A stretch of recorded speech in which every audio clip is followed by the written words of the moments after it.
Hi guys, welcome back to this lecture. In this part, what we're going to do is we're going to talk about a very special use of first order logic, definite descriptions. So this is one of my favorite topics in philosophy of language and philosophy of logic. So to get a grip on what exactly definite descriptions are, it helps to go back to something we talked about in the first lecture on first order logic. So when we were first talking about singular terms, I suggested that there's broadly two kinds: proper names and definite descriptions.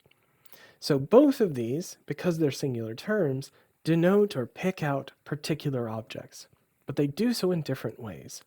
So proper names do so via simply tagging an object. There's no kind of description. We don't get any idea about what the object's like by having some proper name for it. We just know how to talk about it. In contrast, definite descriptions also pick out singular objects, but they do so by providing a description that only that object satisfies. In that way, we learn something about the object that we've denoted just simply by how we picked it out. So for example, right, we might look for the thing that is the Californian logician that works at the University of Tilburg. And hey, that's me, right? In fact, I'm the only object that satisfies this description, at least as far as I know. So what we could do is work out some description, find the one object that satisfies it, and now we have a way to pick that thing out via some descriptive content. We know something about the object. In contrast to a definite description, we have things like indefinite descriptions, which are, again, providing descriptive content, but they don't pick out a single unique object. For example, we might say a philosopher, as in a philosopher tends to blather too much about logic, right? So note, in this case, this, a philosopher, is going to pick out a bunch of different objects. It doesn't denote or refer to any particular individual. And in fact, we can see this when we look at the articles in English. So English has the as a definite article, and it has a or an as an indefinite article. Right? And again, what do these indicate? In the definite case, we're picking out some particular thing. In the indefinite case, we're not picking out any particular thing. We're talking about maybe possibly multiple objects, maybe even none. So, good. So there's a clear difference here. And definite descriptions are useful and powerful, and again, give us ways to pick out particular objects. We might wonder, how do we symbolize definite descriptions in first order logic? And enter one of my philosophical heroes, Bertrand Russell. So Russell basically worked out how to do this. And Russell's suggestion comes back to some stuff that we talked about in the previous part. In particular, he noted that when we say things like the F, right, so provide some definite description, what it denotes is the one and only one thing that is F. In other words, right, it requires that there's at least one thing that's F and that there be at most one thing that's F, because it's the one and only one F. So this suggests a way to symbolize, talk about definite descriptions. If I want to say that the F is G, right, so I want to say, use my definite description, the F, pick some object out, and then ascribe some property to it, I can say, hey, there's at least one thing that's an F, and there's at most one thing that's an F, and that thing, it's a G. Right? So, kind of putting this in terms of the machinery of first order logic, we'll say the F is G if and only if there's at least one F, which we know how to symbolize, as we talked about in the previous section. We can say at most one F, which, because we're going to conjoin it with this, we can symbolize like so. And that thing is a G. That thing we were talking about, it's a G. Sticking these three parts together, we get there is an X such that Fx, and for any Y, if it's an F, then it's identical to X, and X is a G. This sentence will be true if and only if the one and only thing that is the F is a G. And this is great because this gives us a way to symbolize definite descriptions. So we can now express and capture these definite descriptive ways of denoting objects in our first order logical machinery. It's really nice. So it's helpful to talk about some examples. So let's talk about a couple sentences. And let's use this symbolization key. So we have our universal domain. We'll have our name D, pick out Dwayne The Rock Johnson. Right? We'll have M, pick out Miami. We have our one place predicate is a wrestler. Another one place predicate is a premier sports entertainer. And a two place predicate lives in. Right? So LXY is X lives in Y. Good. So using the symbolization key, we can work through a couple symbolizations. So again, it's helpful if you want to pause the video. We'll go through these one by one. Right? So let's take our first one. How would we symbolize the wrestler? Right? So this is basically giving us a definite description. Right? And using the machinery we had just on the previous slide, we know that basically this says there's at least one thing that's a wrestler and at most one thing that's a wrestler. So there is an X such that X is a W, right? And for all Y, if Y is a W, then it's identical to X. So nice. This is a way to symbolize the wrestler. Right? Now, how would I say Dwayne is the wrestler? Because he is, in fact, the best wrestler ever, right? He's the wrestler. So how would I symbolize our second sentence? Well, right, we know how to symbolize this bit. So we've got that. And we know how to symbolize Dwayne, this little d. But what's the is here? Well, the is here expresses identity. Right? So this sentence is saying, hey, Dwayne is identical to the thing that satisfies the definite description, the wrestler. So how are we going to symbolize this? We're going to take our symbolization for this definite description. We're going to add one more conjunction, and we're going to say the thing that satisfies this description is identical to Dwayne. So we get this. Existential X, WX, conjunction, all Y, Y is a W, then it's identical to X, and hey, that X, it's my man Dwayne. Right? So there we go. We're getting a feel for it, right? We got our initial idea of how to symbolize the definite description, and now we've got a way to express identity with a name.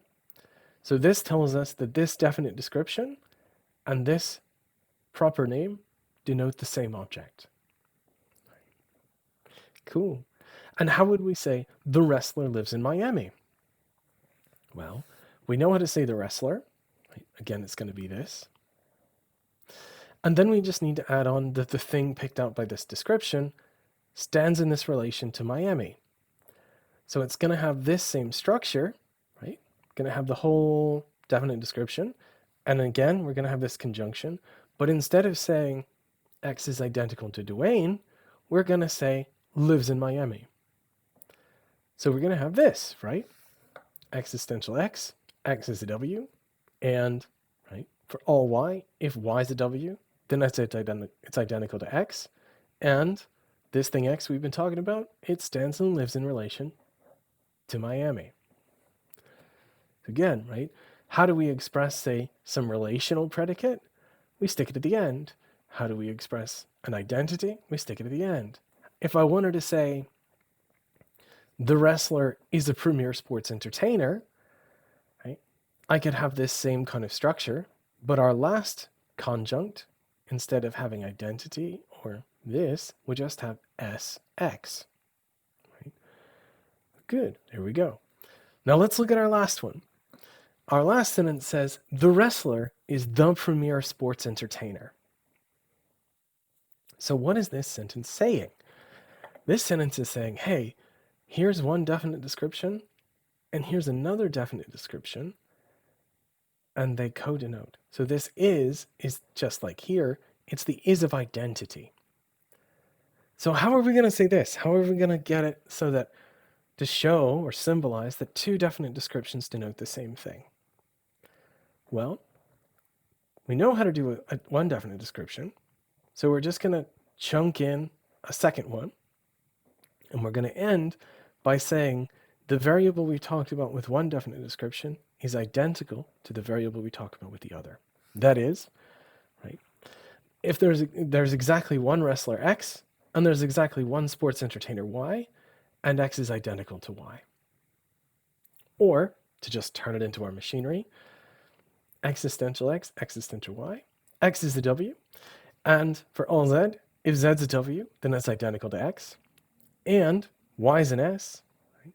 And for all Z, if Z is an S, then Z is identical to Y. And finally, hey, the thing that's an S and the thing that's a Y, or thing that's a W, those are the same boy. So again, what did we do here? We basically formulated one definite description.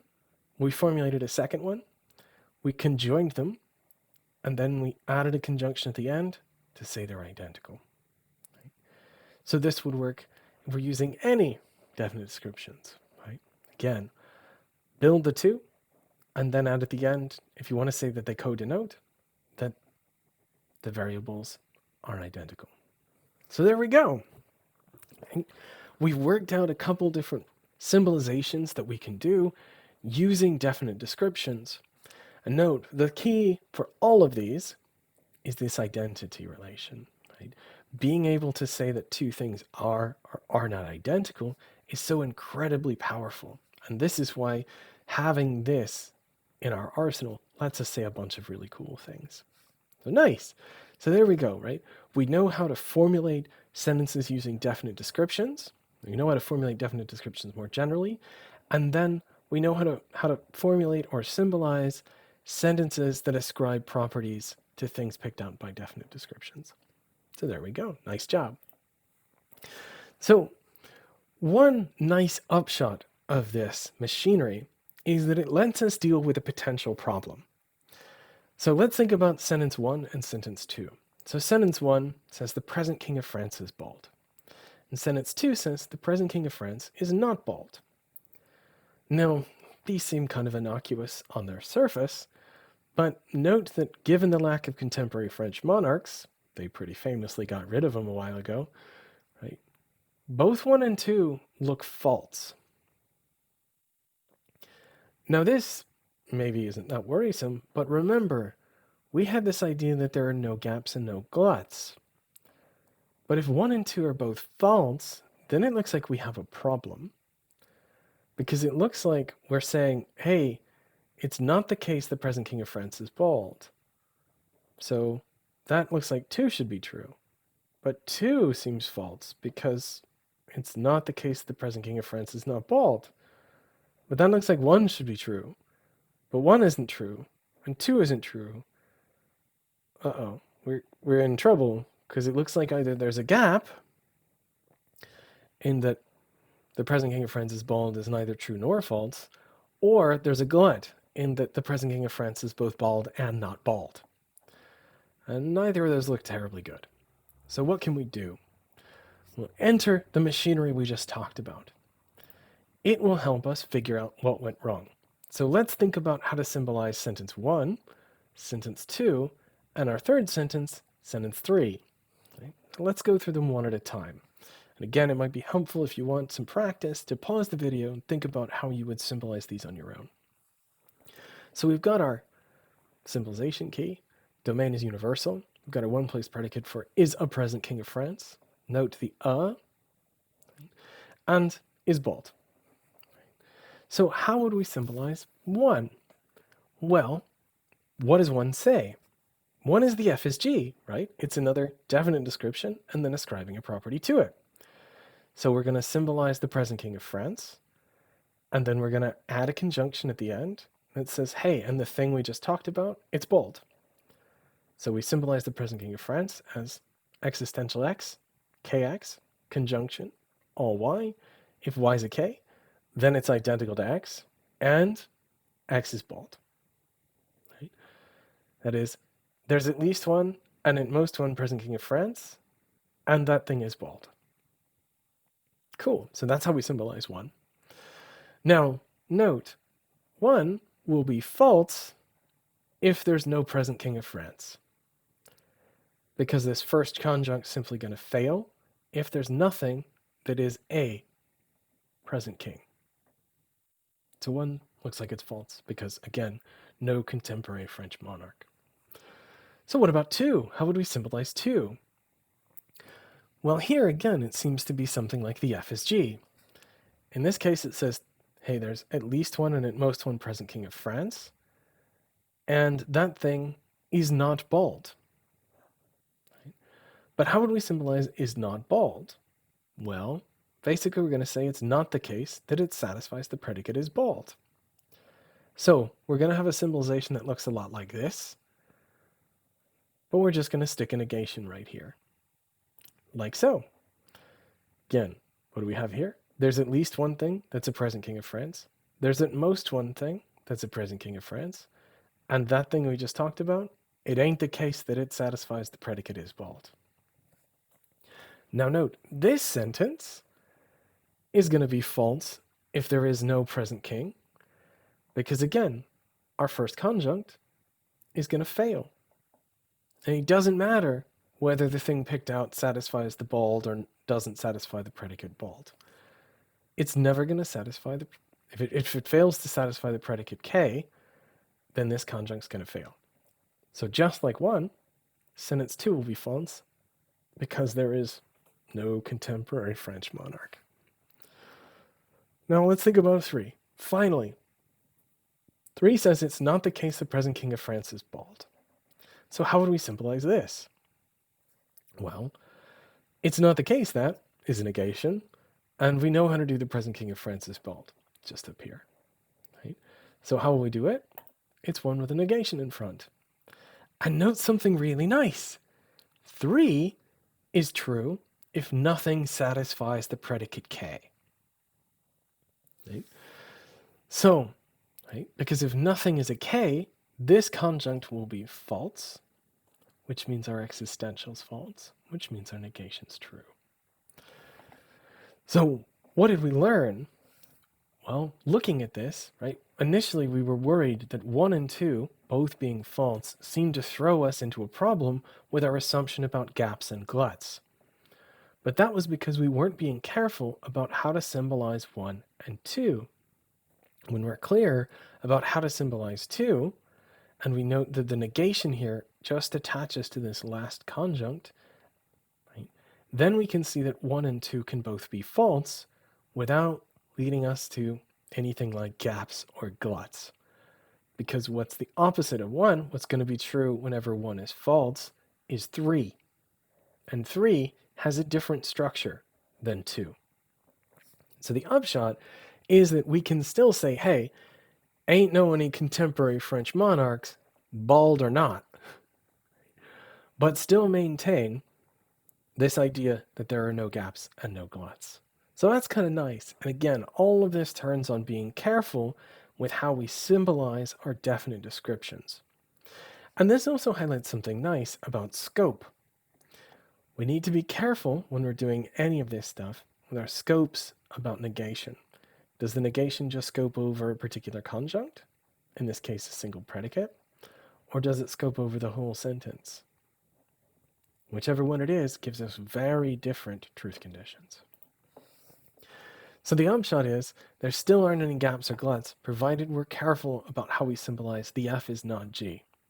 Which is nice. So cool. This section, what did we do? We learned how to symbolize definite descriptions. We did some practice with them, and we talked a little bit about why it's particularly useful when we're thinking about worries about gaps and gluts. What we'll do in the next section, having now basically gone through the whole grammar and syntax for first-order logic, is we'll finally define exactly what it is to be a first-order logic sentence. So take care, and I'll see you in the next section.